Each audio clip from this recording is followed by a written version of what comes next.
Operation Epic Fury. Secretary of State Marco Rubio just dropped a bombshell that every American needs to hear right now. The Trump administration didn't just respond to Iranian aggression, they saw it coming and they struck first. Now, Rubio confirmed that U.S. intelligence detected an imminent threat from Tehran. And rather than wait for American soldiers to come home in body bags, President Trump authorized a devastating preemptive strike. This is leadership, folks. This is strength. But here's what the mainstream media won't tell you. The hardest hits haven't even landed yet. What Rubio revealed about the next phase of the operation will leave Iran's regime shaking in their boots. Are we witnessing the end of the Iranian threat once and for all? Well, let me tell you why this matters to you personally, whether you're watching from Texas, Ohio, or anywhere in between. You see, for decades, Iran has been the world's largest state sponsor of terrorism. They funded attacks that have killed American soldiers. They've held our economy hostage through threats to global shipping lanes. Every time you've paid more at the gas pump, every time you've watched prices rise, that's because of Middle East instability. You see, Iran had their fingerprints all over it. Your sons and daughters serving overseas, they've lived under the constant shadow of Iranian missiles and drones. And Secretary Rubio just revealed that within 1 year, Iran would have crossed what he called the line of immunity, meaning they'd have so many weapons that nobody could stop them. Think about that. 1 year from holding the entire world hostage. 1 year from being untouchable. But President Trump saw it coming, and he acted. You see, this isn't just about Iran anymore. This is about whether America leads from strength or cowers in weakness. This is about whether your family lives in a safer world or one where terrorist regimes hold all the cards. And yes, the stakes, they've never been higher.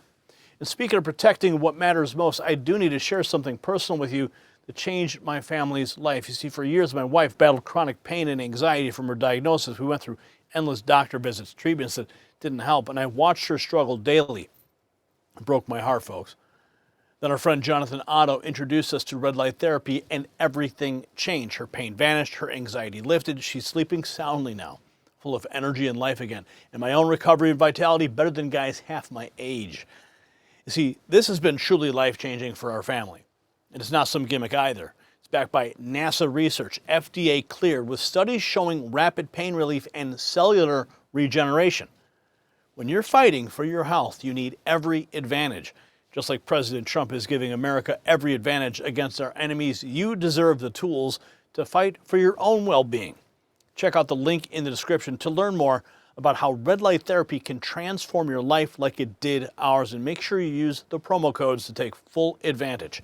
Now let's get back to what Secretary Rubio just revealed about the next devastating phase of Operation Epic Fury. Here's what he said, and it sent chills down my spine. The hardest hits are yet to come. That's right.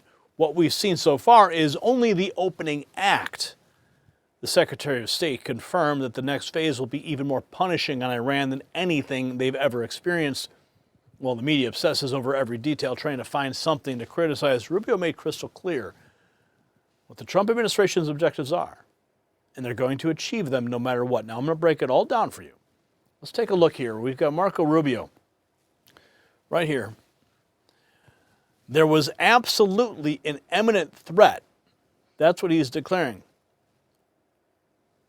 There absolutely was an imminent threat, and the imminent threat was that we knew that if Iran was attacked, and we believed they would be attacked, that they would immediately come after us. And we were not going to sit there and absorb a blow before we responded, because the Department of War assessed that if we did that, if we waited for them to hit us first after they were attacked, and by someone else, Israel attacked them, they hit us first, and we waited for them to hit us, we would suffer more casualties and more deaths. We went proactively in a defensive way to prevent them from inflicting higher damage. Had we not done so, there would have been hearings on Capitol Hill about how we knew that this was going to happen, and we didn't act preemptively to prevent more casualties and more loss of life. Wow. Wow. We knew. There'd be hearings about how you knew. This bombshell admission from Rubio just opened the floodgates, and now he's revealing the true scope of what President Trump ordered. Listen to this. So two things, and two things can be true. Number one is our mission and our focus is the destruction of their ballistic missile capabilities and their ability to manufacture them, as well as the threat posed by their Navy to global shipping. That's our objective. That said, we would not mind, we would not be heartbroken, and we hope that the Iranian people can overthrow this government and establish a new future for that country. We would love for that to be possible.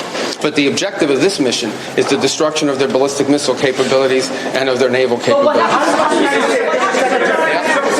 So are you saying, based on that, are you saying that there is no responsibility, no plan for the U.S. to at least play a role in whatever government comes next? We might. We'll see how circumstances play out. But I'm telling you what the objectives of this operation are.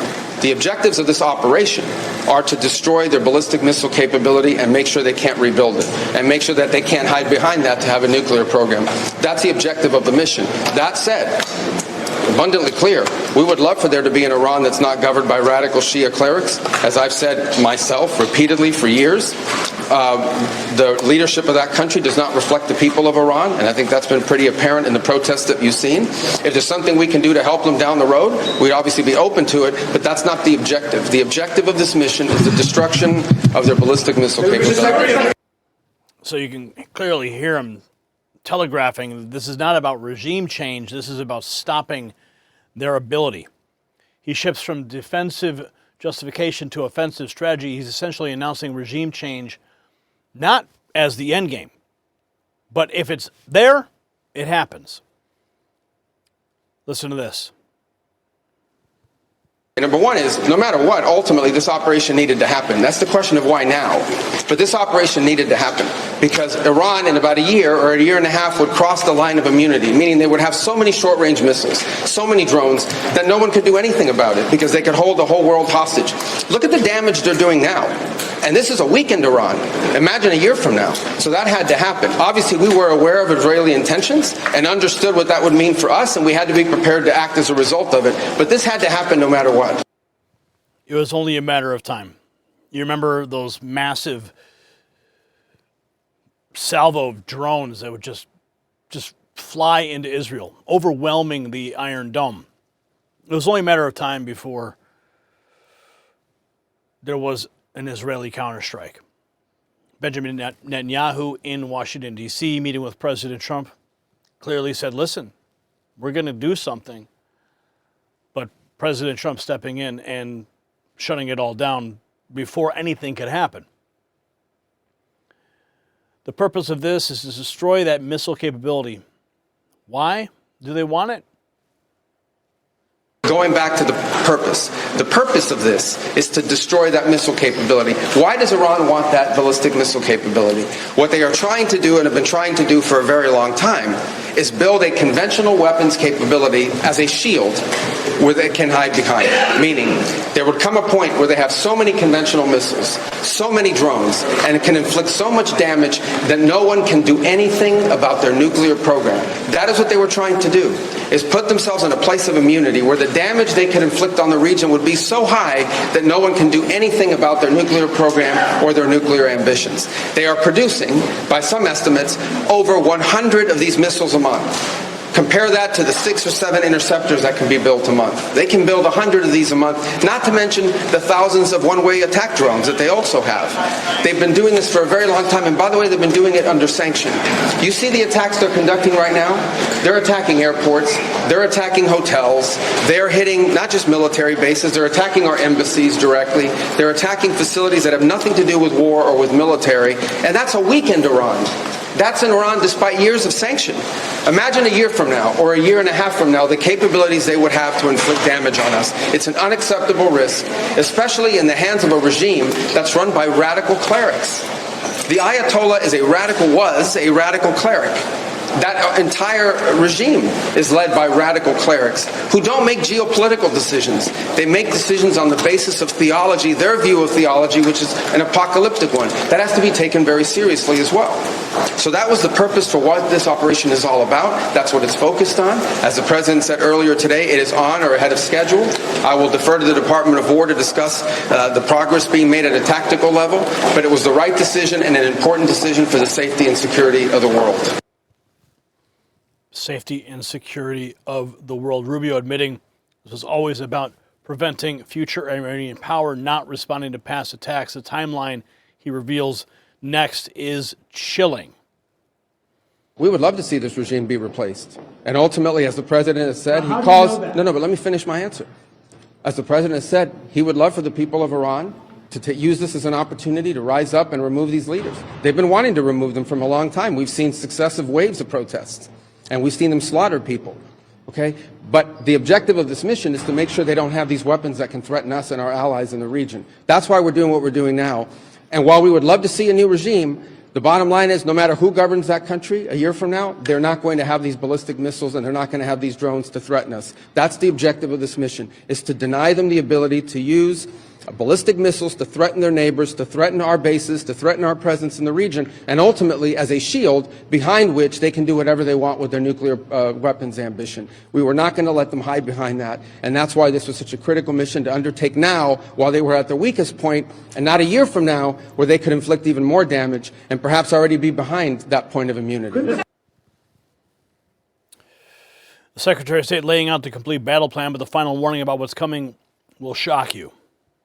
They're suffering a tremendous amount of damage. Honestly, again, I'm not going to give away the details of our tactical efforts, but the hardest hits are yet to come from the U.S. military. The next phase will be even more punishing on Iran than it is right now. Someone was screaming, how long will it take? I don't know how long it'll take. We have objectives. We will do this as long as it takes to achieve those objectives, and we will achieve those objectives. The world will be a safer place when we're done with this operation. The world will be a safer place when we're done. And here's what this really means, and what the establishment media will never admit. For 45 years, since the Islamic Revolution in 1979, Iran has been a cancer on the world stage. They've killed Americans, they've funded terrorists from Hezbollah to Hamas, they've threatened to wipe Israel off the map, and every single administration, Republican and Democrat alike, tried diplomacy, tried sanctions, tried looking the other way, tried sending pallets of cash in the middle of the night. None of it worked. President Donald Trump just did what no one else had the courage to do. He's not managing the Iranian threat, he's eliminating it. And when this operation is complete, the world will fundamentally change, and the Iranian people, those brave souls who've been crushed under this regime for decades, finally have a real chance at freedom. This is peace through strength. This is America first in action. And folks, we're witnessing history. President Trump and Secretary Rubio, they're showing the world what American leadership looks like. No more apology tours, no more pelts of cash flown to our enemies in the dead of night, no more weakness. This is strength, and it's making all of us safer. So I want to hear from you in the comments below. Do you support President Trump's decisive action against Iran? Yes or no? Let me know, and let's get the conversation going. If this video opened your eyes to what's really happening, smash the subscribe button. Hit the notification bell so you never miss our coverage. And if you want to show your support for Truth in Media, check out the Next News merch shelf below this video. Every purchase helps us keep fighting the good fight. Share the video also with everyone you know. The mainstream media won't tell them the truth, but we will. I'm Gary Franchi.